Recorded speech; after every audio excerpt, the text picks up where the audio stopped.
Aquí podemos ver en las imágenes, no hay problema. Aquí podemos ver en las imágenes cómo se generó un gimnasio de entrenamiento, en donde vemos varios simuladores, varios Pilar 1, y vemos gente yendo literalmente parecido a un gimnasio. Se suscriben como una matrícula y tienen personal trainers, van, hacen ejercicios y esos ejercicios están encasillados en un programa que les voy a decir un poco cómo ocurrió su validación. ¿Qué tienen que hacer? En el primer avanzado que hicimos, tienen que literalmente surcir un chunchule, que es básicamente unir dos intestinos de forma laparoscópica, y esto es algo muy complejo de hacer, por tanto requiere muchas sesiones para poder llegar a ese tipo de nivel técnico. Hicimos un concepto de hacer un entrenamiento en 16 sesiones, y las 16 sesiones lo que buscaban para mí era entender la curva de aprendizaje. O sea, quería ver cuándo se aplanaba la curva y cuándo los novatos pasaban a tener una habilidad técnica considerada como experto. Para yo poder saber cuál era el nivel experto, bueno, lo primero que tuve que hacer fue medir a mis expertos en la universidad y con esa data empezar a entender si se parecía a la data internacional. Podemos ver que la data internacional dice que sobre 20 es un nivel experto, mientras que en la Universidad Católica estábamos bastante bien, al parecer eran muy expertos nuestros cirujanos, en esa época se operaba mucha cirugía de obesidad compleja, y hoy en día se ha simplificado, así que se entiende que sean muy expertos en esa época, en el año 2011, por ahí, y vimos que los novatos, cuando parten entrenando, son muy heterogéneos. Estamos hablando de novatos de primer año de cirugía general, o sea, recién graduados de medicina, que no tienen habilidades técnicas en la laparoscopía. Los empezamos a entrenar con este programa, y al finalizar el programa, después de 16 sesiones, vemos que el nivel de desempeño, el peor nivel de desempeño al finalizar el programa, es muy superior a quien es el más talentoso al inicio del programa. Esto es muy relevante porque nos empieza a decir que la simulación podría, al menos en el simulador, generar una curva de aprendizaje que me permite ver a los alumnos como todos talentosos, ¿cierto? Yo podría entregarle este alumno, cualquiera de estos alumnos, a cualquier programa de cirugía en el mundo, y me van a decir, increíblemente talentoso tu residente, y en verdad es que está entrenado. Entonces, es importante que aprendimos en el laboratorio que con data empezamos a tomar ciertas decisiones y empezamos a entender que, por ejemplo, la práctica es más importante que el talento como tal, al menos en el área de cirugía, y lo que buscábamos entonces era entender si es que esto se traduce al pabellón o no, a la sala operatoria o no. Porque, y aquí siempre doy este siguiente ejemplo, ustedes podrían decirme, eh, que quizás es bueno en el simulador, pero malo en la sala operatoria. No siempre tenemos que confiar en la simulación como tal, tenemos que probar que se transfiere la habilidad a la sala operatoria. Entonces nuestra siguiente pregunta de investigación fue, ¿es posible que les vaya bien ahora en la sala operatoria? Esto significó Fondesit, entre varias otras cosas, porque permitía entender que si es que acortamos la curva de aprendizaje en solo 16 sesiones en una residencia, bueno, eso es muy impactante para todas las residencias quirúrgicas del país y del mundo eventualmente.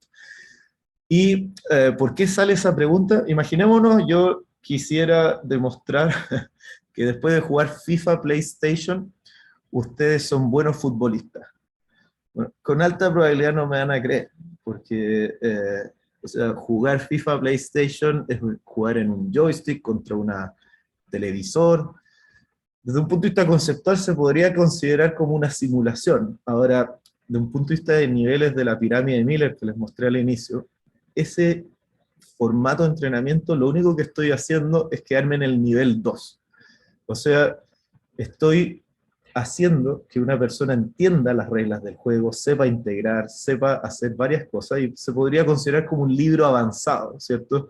Entonces, no hay que confundir siempre que todo lo que ocurre en un mundo virtual, como en el televisor, podría traducirse al mundo real. Y esto es una constante interrogación que tenemos hoy en día los que nos dedicamos a simulación, para saber si es que, por ejemplo, ambientes inmersivos en metaversos podrían efectivamente acortarme la curva de aprendizaje o no. Volviendo al ejemplo del PlayStation, efectivamente necesitaría un experimento de transferencia para yo saber si es que después de jugar FIFA me va a ir bien en la cancha. Con alta probabilidad mi hipótesis es que no me va a ir bien en la cancha, porque jugar con una pelota no es lo mismo que con un joystick. Entonces, ¿es lo mismo jugar en un simulador de laparoscopía que operar a un paciente? Entonces lo que hicimos después fue medir a estos novatos de primer año en cirugía general y los comparamos a cirujanos generales ya graduados de 5 años de formación, porque ya llevaban 2 años de práctica, y que estaban haciendo de forma supervisada la subespecialidad en cirugía digestiva y por tanto estaban autorizados para operar pacientes.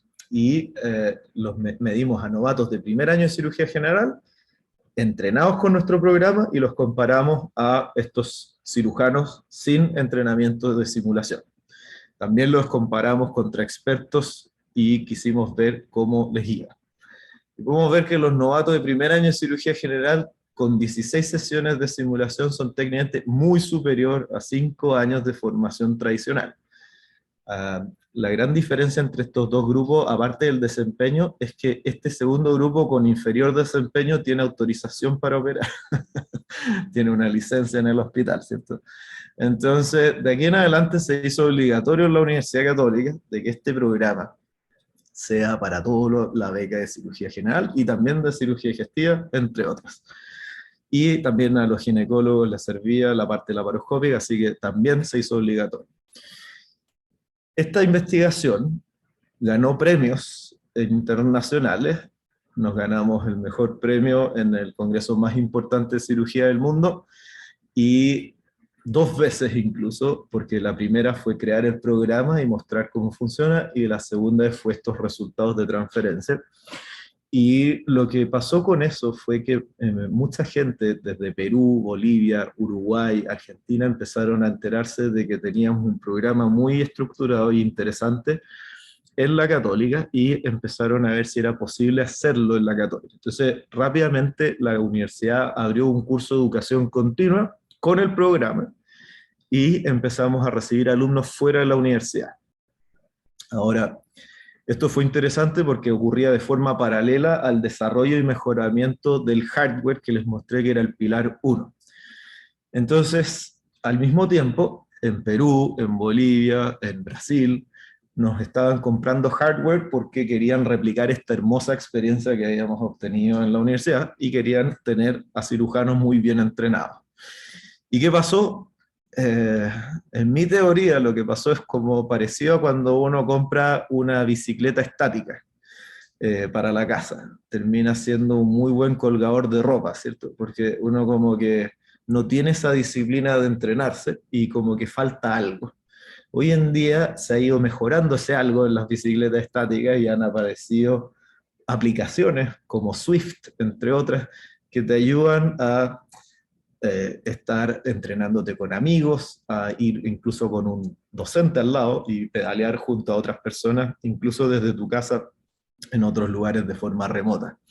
Entonces, algo pasaba que en Perú nadie usaba los simuladores, en Brasil nadie usaba los simuladores, y todos viajaban a Chile para entrenarse en el centro de simulación de la Católica. O sea, estaba siendo muy exitoso el programa en la Católica, pero no ocurría nada en las otras universidades. Entonces, una de las teorías era que podría significar que era la certificación de la UC, o sea, eso era interesante, los alumnos querían quizás la certificación, pero la verdad es que empezó a ocurrir que cada vez llegaban más alumnos y ahora los empezaban a enviar los jefes de servicio de los distintos países porque consideraban que cuando volvían eran muy buenos cirujanos y eso era lo que querían.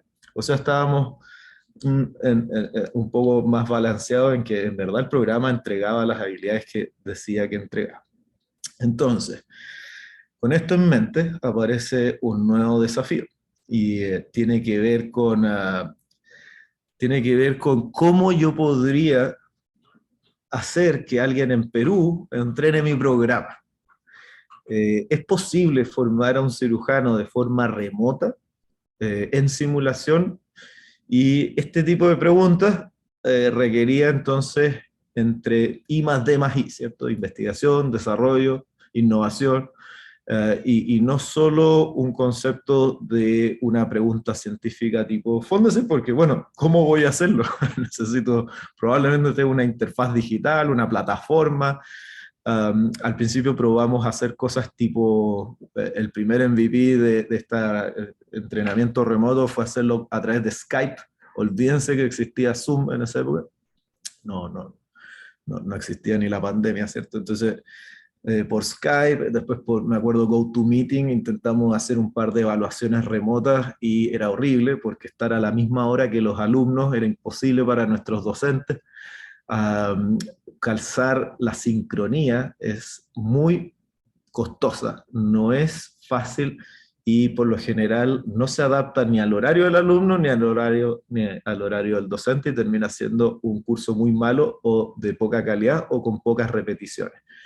Por tanto, empezamos a pensar en la asincronía. El concepto era, ¿qué pasa si es que a la persona más ocupada en el mundo le mandas un email? Bueno, por lo general te lo contesta. Pero si a la persona más ocupada del mundo lo llamas por teléfono, anda a que te conteste, está más difícil.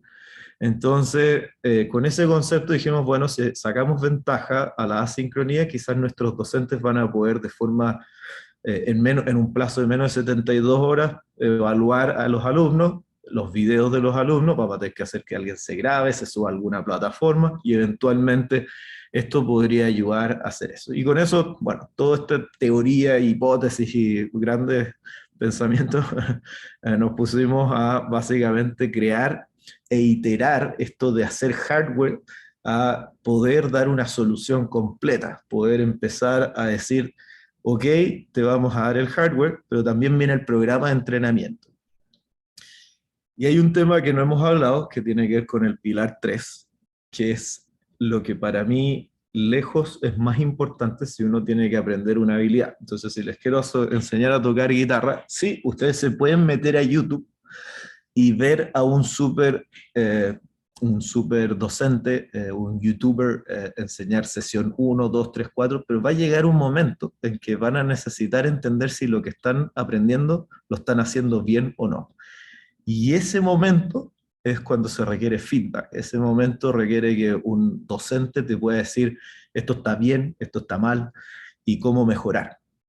Por tanto, a nosotros nos dimos cuenta que cuando les pasábamos un programa, por ejemplo, en videos a nuestros alumnos, no lo hacían bien y requerían ir al laboratorio a que los corrija un docente. Entonces, si es que no tenía ese elemento en Perú o en Bolivia o en regiones en Chile, no iba a poder transferir habilidades. Por tanto, mi plataforma no solo necesitaba recibir videos de alumnos, sino que necesitábamos ahora que los docentes en los videos pudieran empezar a dar feedback y insertar inputs para poder mejorar el desempeño de los alumnos. Empezamos a entender entonces otro problema que tiene que ver con el pilar 3, y es que yo les pregunto a ustedes, ¿quién debe hacer clase a estos niños del Paris Saint-Germain? Y por lo general la respuesta no tiene que ver con que uno quiere al mejor futbolista dándole los tips y trucos. Uno lo que busca es al mejor docente, o sea, alguien que te transfiera bien la habilidad, y eso significa que me lleve de un nivel técnico A un nivel técnico B superior, y por tanto mejor performance, y eso es lo que se busca. En el área de la salud, lo que hacíamos nosotros era llamar a Messi. O sea, llamábamos al mejor laparoscopista del mundo. Y la verdad es que no tiene ni un sentido. Primero, está siempre ocupado, está tratando de operar sin parar, está con la agenda llenísima y la consulta llena explotando, por algo es el mejor o la mejor.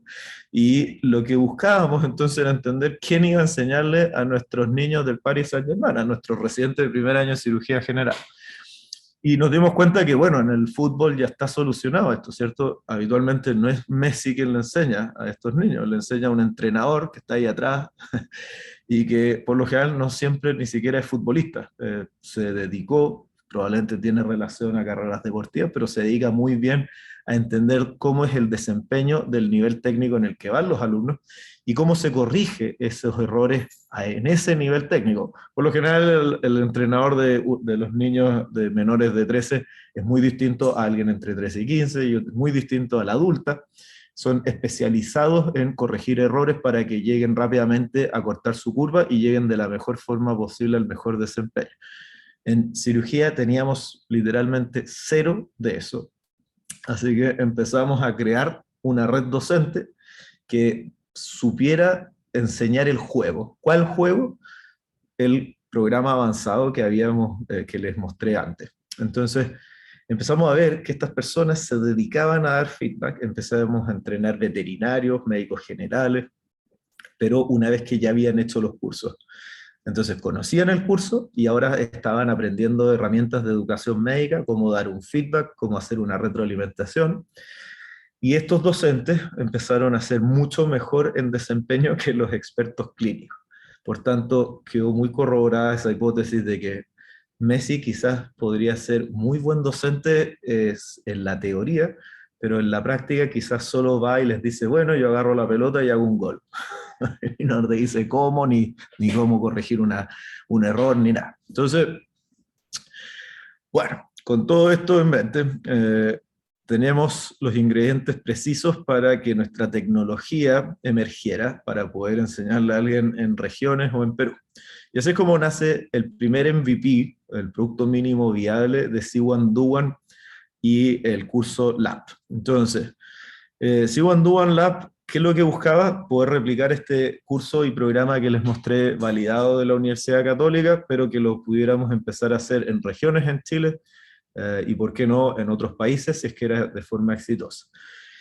Y el concepto tenía los siguientes ciclos de aprendizaje. Un alumno iba a ir a entrenar después de descargar su aplicación, podría ver un video tutorial, y una vez que ve ese video tutorial, la persona se graba entrenándose, y ese video de la grabación del ejercicio se sube a una nube que ahora sí le llega a una red docente que perfectamente puede estar de forma remota, distante y no en el lugar, y que tiene un plazo de 72 horas para poder entonces dar retroalimentación a los alumnos. Entonces, podemos entrenar un alumno en un plazo de un semestre para cumplir 16 sesiones, y si sabemos que 16 sesiones te dejan un nivel técnico superior a cirujanos de 5 años, iba a ser muy interesante ver este programa de forma remota en otros países. Una vez que está en la nube, los docentes tienen la gracia de que pueden en su celular o en su computador ver el video, poner pausa en el momento donde detectan el error. Un docente bien entrenado suele devorarse un video bien rápido, pueden hacer fast forward y rápidamente a los errores clásicos que cometen los alumnos y corregirlos rápidamente. Pero la forma de corregir rápido es que la tecnología ayuda al docente, y una de las formas de ayudarlo es que tenemos distintos videocápsulas que se insertan con ejemplos de cómo corregir el error. Se puede dibujar en la pantalla, se puede poner pausa y agregar un audio, un texto, y con eso entonces también una nota de desempeño que permite que el alumno reciba esto en su celular. 72 horas después, el alumno puede revisar esto una y otra vez, apretar justo donde está el feedback disponible, y eso se va al momento donde se detectó el error. El alumno puede, o la alumna puede entonces empezar a ver esto una y otra vez, y hasta que se siente preparado, vuelve al laboratorio, se entrena nuevamente, se graba y parte este ciclo hasta que termina el curso. Para validar esto también hicimos un experimento, entonces, porque, bueno, será, o sea, lindo en la teoría, pero necesitaba entender que era igual o superior al sistema presencial. O sea, enseñar a alguien en la Universidad Católica, en el centro de simulación, con el programa clásico, se compara a esto que es entrenar a alguien en regiones, por ejemplo, y ese experimento lo hicimos acá. Esto fue otro Fondesit, y pudimos demostrar entonces que el grupo control, o sea, los que se entrenan en la Universidad Católica, al compararse al grupo Lab, que podemos ver que había una tendencia que era un poco peor al inicio del entrenamiento, este grupo entrenados en Coquimbo y en Temuco al finalizar el programa, todos llegan al puntaje corte que nosotros sabemos que como mínimo le va a ir bien en la sala operatoria porque hemos validado el programa de entrenamiento y los puntajes entonces estaban siendo muy buenos y estábamos muy contentos porque estábamos empezando a transferir habilidades de forma remota y asincrónica. Los tiempos también mejoran mucho y eso nos dejó ultra contentos. Entonces, bueno, aquí aparecen infinitas dudas más, pero aparece también esto, que es la pandemia, y que nos pilla andando ya con más o menos 2 años de entrenamientos remotos, en donde nos habíamos hecho varias preguntas. Primero, bueno, ¿se puede expandir esto? Podemos empezar a probar, después podemos hablar de preguntas más comerciales, pero ¿cómo se expande esto al resto de Chile? ¿Cierto? No es tan fácil llegar y decirle a la Universidad Católica del Norte, oye, ¿te gustaría tener un programa de la Católica de Santiago en tu universidad? Me dicen, no, yo prefiero los programas nuestros. Entonces, para cómo evitar los egos universitarios, cómo hacer que los distintos actores de un mercado pudieran empezar a querer esto porque les servía a todos. Y de partida hay que siempre ponerse en el lugar de alguien que eventualmente tiene un problema y efectivamente ese problema se traduce en una necesidad y esa necesidad eventualmente la podemos resolver. Entonces, sabemos que las instituciones de educación superior, al menos en cirugía, tienen la necesidad de tener un centro de simulación con programas validados y que estos programas permitan transferir habilidades a sus cirujanos. El problema que se van a enfrentar es lejos los 3 pilares, o sea, necesitan hardware, van a necesitar un programa y van a necesitar docentes. Y el tercer pilar no es fácil de compensar. Tener docentes contratados para que estén dando retroalimentación es muy cara y podría valer la pena que se comprara un sistema que soluciona esto de forma mucho más costo efectiva, barata para la institución y al mismo tiempo soluciona todos estos problemas, entre otros. Entonces, con eso en mente, lo que agarramos como concepto fue pilotos con la Sociedad de Cirujanos de Chile y también con la industria. Johnson Johnson le interesó mucho que los cirujanos se formaran con este programa avanzado y fue la Sociedad de Cirujanos de Chile quien hizo los convenios con los distintos centros en Chile. Ahora, quien podía provisionar los programas de entrenamiento resultó ser la Universidad Católica y hoy en día mantenemos estos programas en más de 7 regiones y además en Chile, en Santiago, perdón, en más de 4 universidades y se sigue expandiendo. Pero como sabíamos que podíamos entrenar a alguien en Coquimbo, bueno, ¿por qué no ir más al norte? Y empezamos a probar con Perú, empezamos en Bolivia, y para hacer el cuento corto, después van a saber, pero ya llevamos bastantes ciudades. Entonces, la pandemia trae un nuevo problema, y es que empiezan a decirnos que no se puede formar personal en regiones, en, por ejemplo, manejo de intubación mecánica, más cómo combatir básicamente el virus, y también cómo entrenar a tu personal en distintas habilidades como material de protección personal, cómo poner en posición prono a los pacientes, o sea, habilidades que tienen que ver con el área de la salud, pero no cirugía, y estaban con un cordón sanitario, no podían viajar a nuestro centro en Santiago, entonces sale una oportunidad y uno dice, bueno, si sirve para entrenar cirujanos de forma remota y asincrónica, ¿qué pasará si pasamos a hacer esto de forma, bueno, para otras habilidades? Y hicimos un piloto y fue muy exitoso, creció hacia estas habilidades y después les voy a contar un poco cómo termina eso. Un poco a nivel de resumen, cómo funciona Siwandu MVP. El cirujano se entrena en un simulador, se sube a la nube, le llega al docente, el docente evalúa y le reenvía al alumno, el alumno puede completar este ciclo sin parar. Ahora, al poner una interfase digital entre el docente y el alumno, estoy agregando data. Y antes no la tenía. De hecho, es interesante esto porque en el centro de simulación, que era mi gold standard, no sabía si mis docentes comunicaban de cierta forma o no el feedback, no sabía cómo era la nota de desempeño en las sesiones entre medio, porque ya habíamos dejado de hacer el experimento de validación, sino que ahora simplemente se estaban entrenando. no me quedaba data de aprendizaje. Y esto es un problema que muchas instituciones tienen. Cuando ocurre la docencia, ¿qué es un buen profesor? ¿Qué da buena, cuál es un buen feedback? ¿Cómo hacemos que sea más eficiente la transferencia de habilidades? No la podemos saber si es que no tenemos data, y gracias a esta interfase sí podemos empezar a entender ciertas cosas.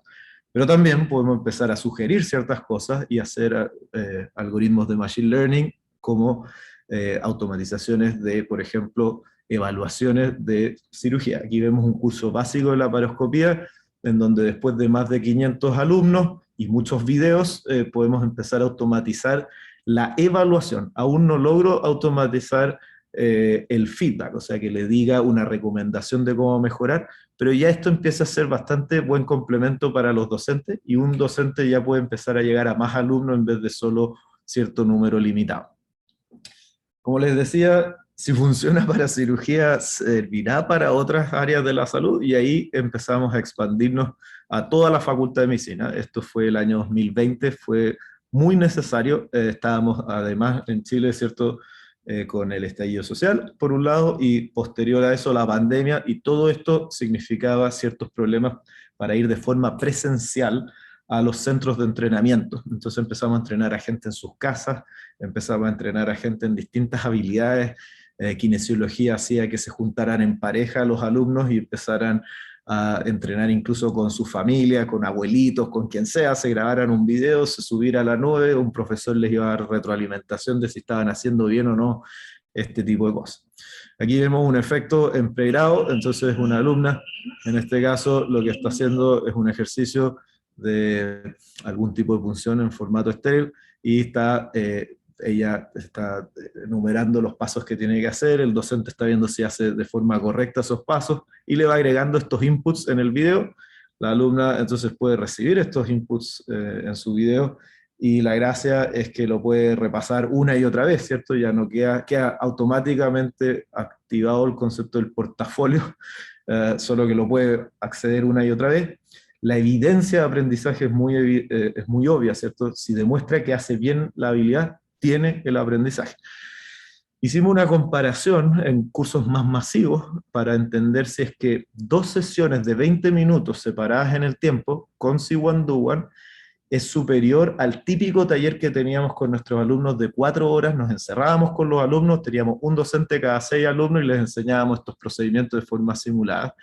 Y podemos ver que con C1 Do1 la tasa de aprobación de llegar a las competencias mínimas del curso es muy superior. El hecho de poder repetir en el tiempo 2 sesiones es muy superior, aunque se gaste menos tiempo y de forma no supervisada y con docentes de forma remota, que el taller clásico de workshop que uno tiene clásico en el concepto de encerrarse con los alumnos y enseñarles una habilidad. ¿A quién le podría servir esto mucho? Si lo pensamos bien, el taller clásico se hace no solo en cirugía o en simulación de la Universidad Católica, sino que, por ejemplo, los institutos técnicos profesionales. La gran forma de enseñar técnicas suele ser un docente, un alumno, varios alumnos, empieza a demostrarme tu técnica y te voy corrigiendo con feedback. Se parece mucho a la simulación. También las empresas, cuando tienen que incorporar a un personal y capacitarlo en ciertas cosas, por ejemplo, cómo dar una entrevista o venta o lo que sea, se tienen que capacitar en habilidades, y por tanto, de forma masiva pasa a ser algo interesante este tipo de metodología digital. Si yo puedo empezar a darle retroalimentación a alguien, imaginémonos un vendedor que tiene que hacer una entrevista a su cliente, perfectamente se puede grabar esa sesión y que alguien experto le diga, mira, baja las manos, no digas esta forma, nosotros habitualmente en nuestra empresa decimos de esta forma estas cosas y no de esta otra. Entonces empezó a ser muy interesante esto, y empezamos a ver que esto le servía a muchas otras áreas. Aquí vemos en institutos técnicos profesionales usándolo solo para medir y hacer evaluaciones, y la gracia de esto es que te permite, obviamente, entender que el alumno, bueno, sabe usar o no sabe usar un tester, por ejemplo. Una persona puede, en pandemia o da lo mismo si en pandemia, pero podemos sacarle provecho a su casa, y por qué no empezar a entrenarlo desde la casa antes del taller presencial en el DUOC, por ejemplo, o en otros institutos técnicos profesionales que ya estamos teniendo. Y imagínense también, estamos haciendo pilotos en Teletón para capacitar primero a su personal, pero ¿por qué no en un futuro capacitar a las familias en las casas y que no tengan que acudir a todos los centros asistenciales y perder tiempo, etcétera? En el fondo, lo que les quiero decir es que esta investigación que nace de la cirugía, lo que busca es resolver un problema que es cómo yo obtengo buen feedback de alguien para yo mejorar en el desempeño de algo. Y eso creo tiene mucha potencia. Entonces podemos ver, les puedo mostrar varios ejemplos, pero como concepto creo que queda claro. Eso era un poco, siento que, bueno, igual nos demoramos, así que creo que entre que los voy a dormir si sigo hablando, la idea es que cualquier pregunta me la hagan. Vi ahí un compañero, Aiturra por ahí, no sé si está por ahí todavía, pero Antonio, un abrazo ahí a distancia. Muchas gracias, Julián. Hola, Julián. Yo creo que no nos dormimos. Fue una presentación súper interesante. Agradecemos tu generosidad con nosotros en comentarnos tu experiencia. Quisiera pasar a las preguntas del público. Veo que Mauricio Latorre está con la manito levantada. Después de él vamos a pasar a las que están en el chat. Así que, Mauricio, adelante. Javi, solo para mandar saludos a Julián, no ahí. Hola, Julián, un abrazo. Antonio, perfecto. Dale, Mauricio, nomás, era solo para saludar. Ya, súper. Dale, Hola, Mauricio. disculpa, tengo problemas con la cámara. Primero agradecer la charla, creo que este tipo de experiencias que pareciera que fuesen casi únicas dentro de Chile siempre se agradecen. Lo que uno esperaría fuese una constante dentro de la universidad, pasa a ser una particularidad. Así que quiero agradecer la charla y la oportunidad de estar. Mi pregunta es, más en el foco de querer replicar, no la experiencia como tal, sino cómo fue todo el desarrollo del spin-off. En otras palabras, ¿cuáles fueron los temas críticos que tuviste que resolver para la construcción del spin-off? ¿Cuál fue la postura de la universidad? ¿Cómo se definieron los tiempos? ¿Cómo se definieron los porcentajes, tanto de las patentes, cómo se definieron, cómo se llama después los derechos? Y en términos prácticos, si nos puedes contar cuál fue tu impresión de todo esto. Buenísima pregunta, Mauricio. Y esta segunda parte de pregunta y respuesta, ojalá es muy bueno que se oriente solo a esas, porque me gustaría obviamente que no queden dudas de la parte comercial tampoco, y feliz de tratar de enseñarles. De partida una de las preguntas que espero recibir es, bueno, ¿cómo un cirujano termina siendo CEO y hablando de modelo de negocio, estrategia y lenguajes que no tiene idea? Entonces, y que me pasó a mí.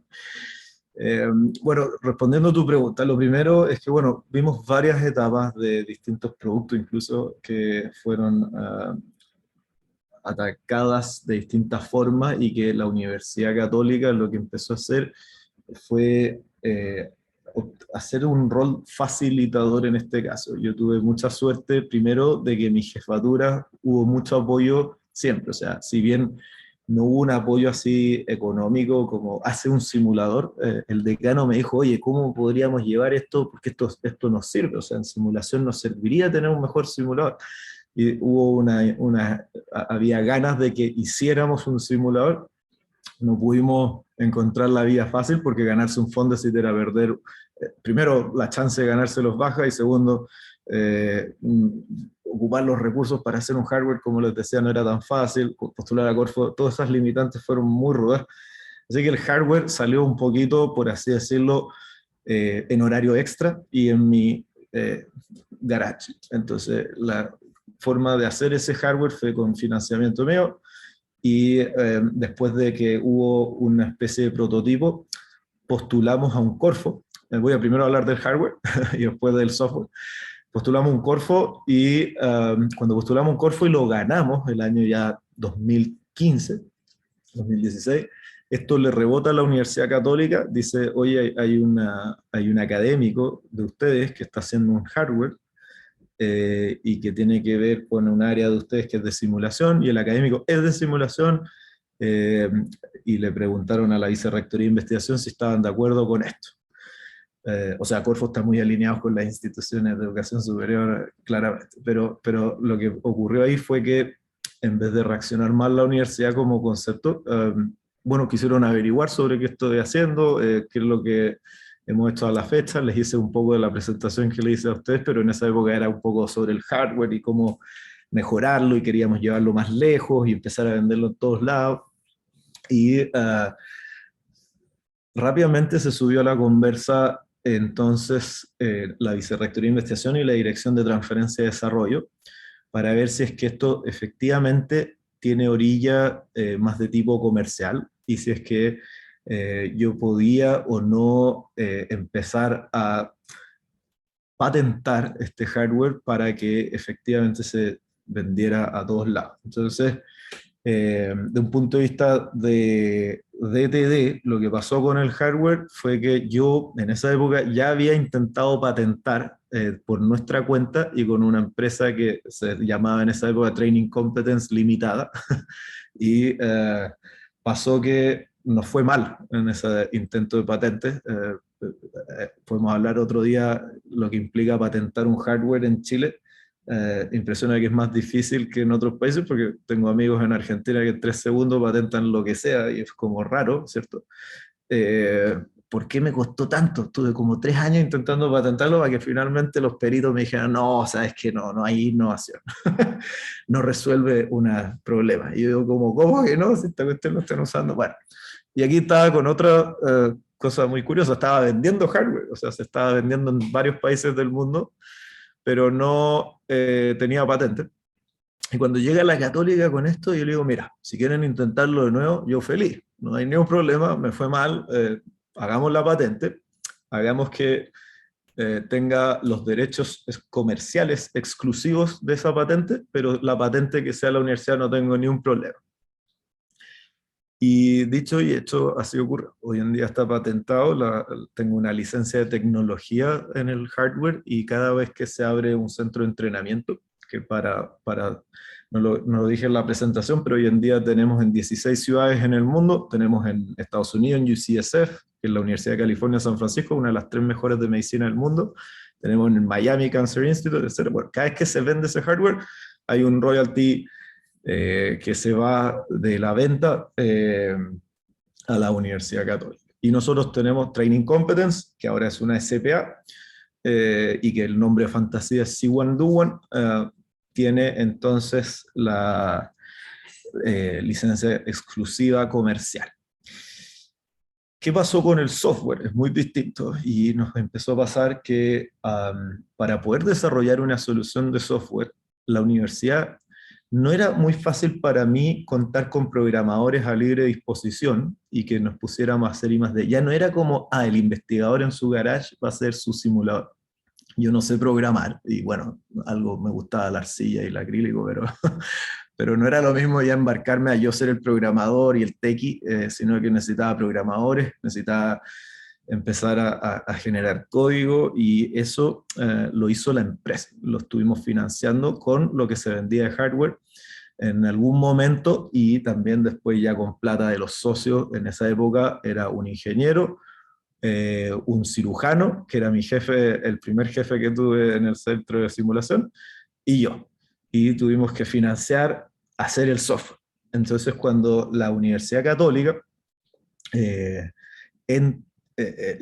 empieza a interesar Training Competence, ya no solo por el hardware, y esto empieza a ser más o menos el 2017, empezamos con unos diálogos de qué interesante esto, que ustedes podrían empezar a entrenar de forma remota cirujanos en el mundo, y por qué no otras habilidades. Eso desencadenó que la universidad nos ofreciera ser socio, y a mí me ayudaba mucho ser socio porque estaba teniendo mucho conflicto de interés.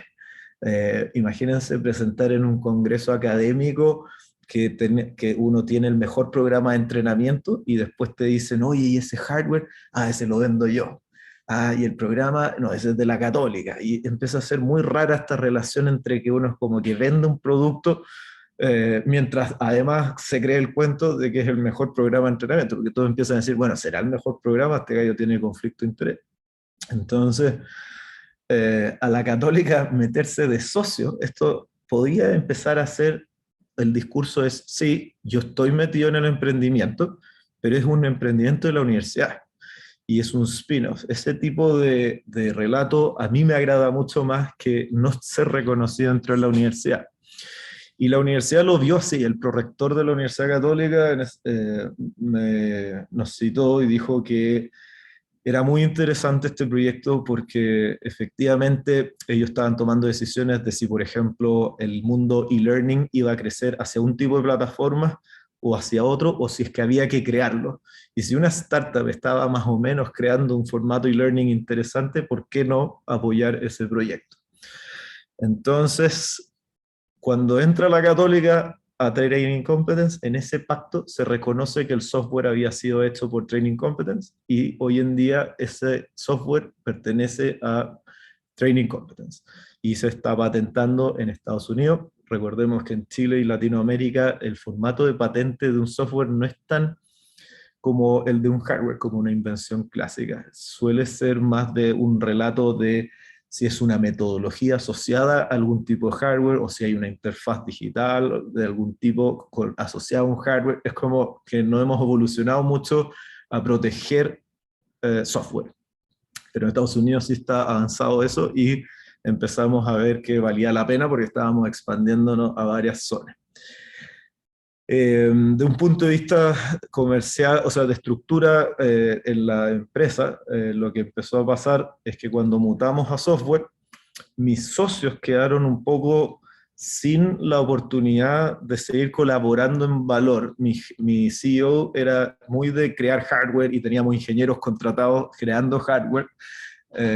Y cuando pasamos a software, de partida teníamos que reducir ciertos costos en la empresa, partiendo por el sueldo de en esa época el CEO, que era mi socio, y él dijo, pucha, yo me voy a salir hacia el lado, voy a quedar de accionista, pero yo no puedo seguir en la siguiente etapa.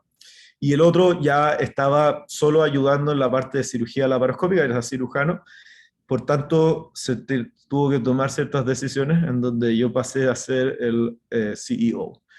¿Eso qué significó? ¿Cómo alinear mis cargos académicos a ser CEO de una startup?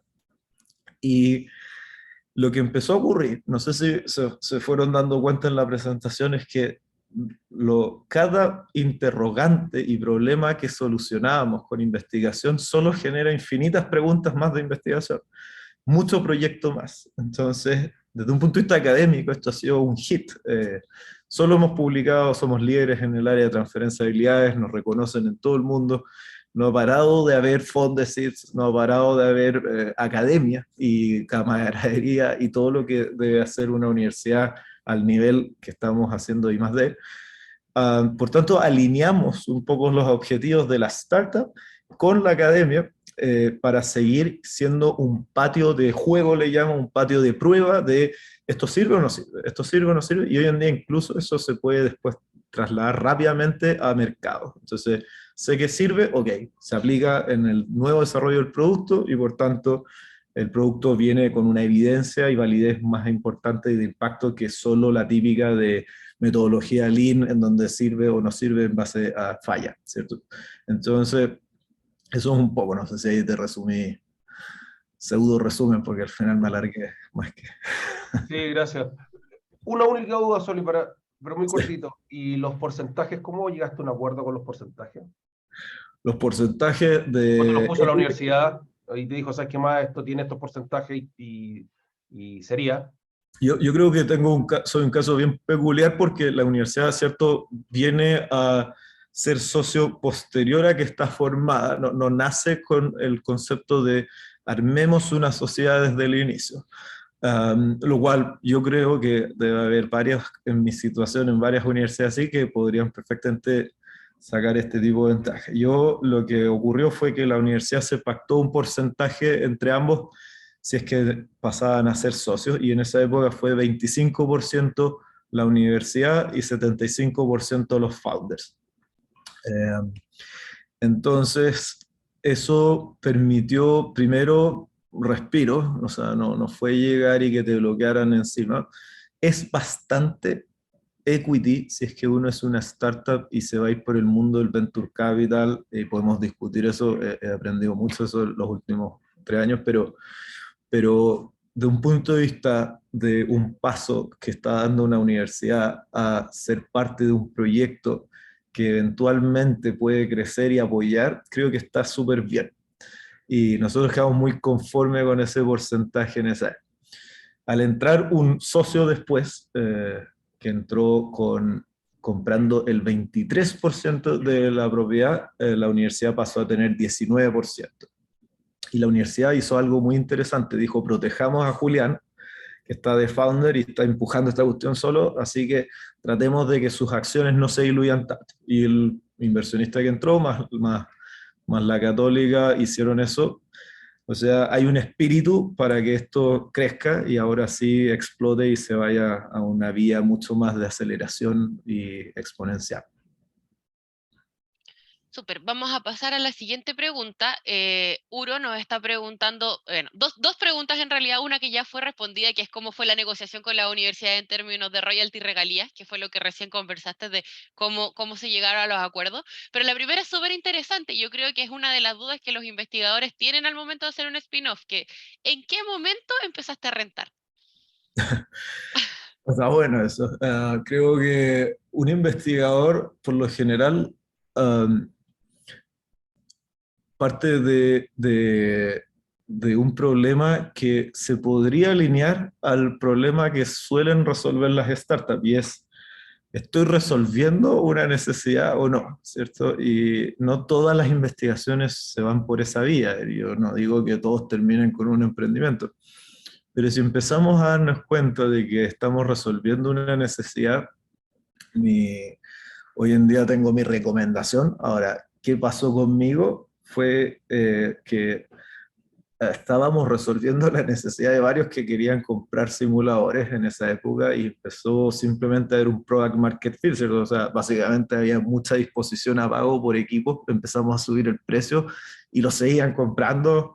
La industria le interesaba mucho que se armaran gimnasios de entrenamiento en todas partes y ellos compraban los equipos para que después llegáramos con un modelo parecido a un Nespresso, donde se vendían los equipos y después yo llegaba con los cursos. Así que nos empezó a ir bien bastante rápido. Yo diría que una de las cosas que pasó fue que era primero algo más comercial que oportunidad de patente.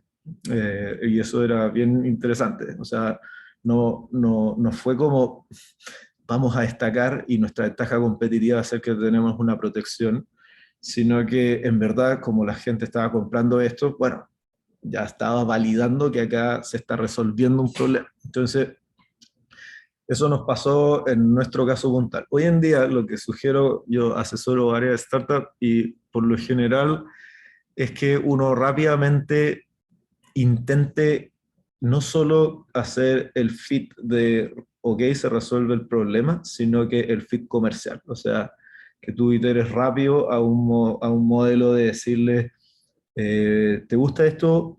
¿Cuánto estás dispuesto a pagar? ¿Por qué? Porque es la real forma de darte cuenta que tu problema está resolviendo sus necesidades. Y todo lo demás va a ser solo palabras bonitas, pero no va a ocurrir. Entonces, de hecho, el MVP debería dar vergüenza. O sea, ustedes tendrían que probar algo así como algo que les permita hacer este show, y si alguien te dice, oye, me interesa, quiero pagar, bueno, ahí hay algo, es muy distinto a que se focalicen eternamente en preguntas de investigación, el producto pasa a ser un Ferrari, bueno, y se dan cuenta que no hay calles donde lo van a vender, así que el Ferrari no sirve, o no hay bencineras, así que no le pueden echar benzina. Entonces, no hay que entramparse tanto en esa etapa. Súper. Pasamos a la siguiente pregunta de Antonio, que dice que ¿qué importancia tuvo en tu emprendimiento la colaboración? La máxima, yo creo que de partida es sentirse apoyado. Creo que eso ya ayuda mucho. No sentí como un gran no ni una etapa. Así como, oye, no, ¿qué estáis haciendo? De repente pasa que hay no más de clientes, ¿cierto? Es como, pucha, y uno se siente como que no sabe si está haciendo las cosas bien, pero eso es muy bueno. O sea, te ayuda a iterar y que se adapte a algo que realmente resuelve problemas. Pero creo que el concepto de colaboración ha sido, en mi caso, lejos lo más importante. Creo que estar en un centro de entrenamiento académico de partida, poder hablar con ingenieros en la Católica, con áreas de diseño, con mis jefes de simulación, con jefes y con expertos educacionales, ir puliendo un producto que necesita que no solo ayude a una institución hoy en día a transferir habilidades, pero que tenga un respaldo educacional muy bueno, y eso poder sustentarlo desde una unidad académica ha sido clave. Yo sentarme con un rector y convencerlo de que mi producto es muy bueno, solo es posible gracias a que, creo yo, tenemos una gran validez académica y hoy no es tan fácil si no, es como, ¿quiénes son ustedes? ¿Por qué le vamos a comprar 100.000 licencias para mi institución versus casarme, no sé, con cualquier cosa, con IBM, y aunque ni siquiera entiendan el producto? Es distinto llegar y sentarme y decirle, mira, sabes que la verdad que esto ha sido validado, funciona de esta forma, nos mostras los papers, hablas en el mismo lenguaje, vienes con apoyo de decano incluso. Entonces, eso siempre me ha facilitado mucho las cosas. Y hoy en día que está mucho más comercial la cosa, también la colaboración ha sido clave, o sea, poder hablar con gente ahora del área, por ejemplo, del área de administración y negocios de la Universidad Católica, o activar a personas que tienen otro tipo de conocimiento que justo me sirve para mí en esta etapa, es muy bueno. Creo que hay que buscar en la universidad la colaboración, y por qué no un co-founder también, creo que eso no es malo. Yo aprendí mucho de un programa que es gratis, que se llama YC Startup School, que es de Y Combinator, en donde tienen un co-founder match. O sea, para ellos es demasiado importante que tú busques rápidamente a alguien que pueda ser tu par y que te ayude a complementar lo que tú no tienes, y que efectivamente entre ambos lleven esa energía y explosión a término y a la parte final. Para ellos es demasiado importante que los startups tengan co-founders, y las universidades es un tremendo nicho para encontrar co-founders. Entonces, muchos están batallando por hacer cosas, pero están en formato silos y no se hablan, no se conocen los emprendimientos que ocurren en las distintas áreas. O sea, qué está pasando en química versus qué está pasando en física y en ingeniería y en todos lados, y eso siempre va a ayudar. Pasamos a la última pregunta antes de dar por finalizada esta charla, y es de Jorge, y comenta: ¿hubo mucha resistencia de los académicos más tradicionales a este nuevo formato de enseñanza? ¿Cuál fue la posición del colegio médico? Esto va más orientado como a la cultura organizacional de los espacios donde podemos colocar nuestras innovaciones. Creo que lo más importante fue entender las reglas del juego en mi área, que es dato mata relato. O sea, con un poco de evidencia era muy difícil resistirse a esto, los resultados eran que los alumnos eran técnicamente muy buenos, o sea, eran evidentemente mejores que si no tenían esta solución. Lo otro que nos ayuda es que la Universidad Católica tiene una posición de liderazgo interesante que suele ayudar a convencer a otras universidades de que, bueno, si funciona acá, ¿por qué no lo vamos a probar? Entonces eso también le saqué mucha ventaja a eso. Y lo que nos pasó fue que la sociedad de cirujanos, más que nosotros no estamos en la parte del colegio médico, pero sí en la sociedad de cirujanos de Chile, que es nuestro gremio, y en la sociedad de cirujanos, la técnica para mí, más que técnica, yo diría que la estrategia real y que fue súper genuina fue ser parte de la sociedad de cirujanos.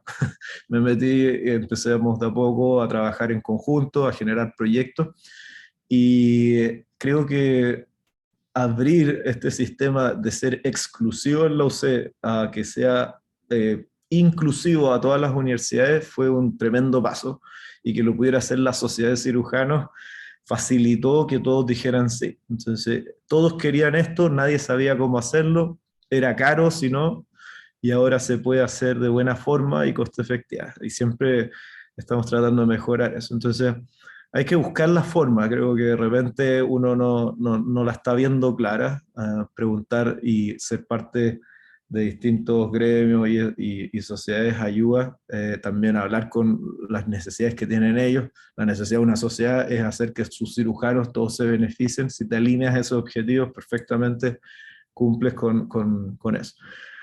Así que eso sí, nos ayudó mucho. Súper, muchísimas gracias, Julián. Y antes de despedirnos y darle las gracias a nuestro invitado, quisiéramos pedirle a los participantes si es que pudiesen prender sus cámaras para tomar la foto tradicional para la nota de prensa de nuestro equipo de comunicaciones, y posterior a eso despedimos a nuestro invitado y agradecemos a todos los participantes del día de hoy. Todos los que puedan prender su cámara para que tomemos la fotito. Vamos a dar unos segundos para que la mayor cantidad de participantes puedan prender su cámara.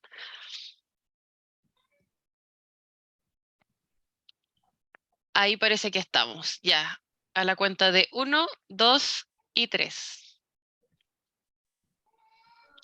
Súper. Bueno, vamos a dar entonces por finalizada esta charla. De verdad, Julián, queremos agradecerte por tu generosidad, como te decía inicialmente, de compartir estas experiencias con nosotros. Creo que para los investigadores y investigadoras son recursos valiosos de experiencia.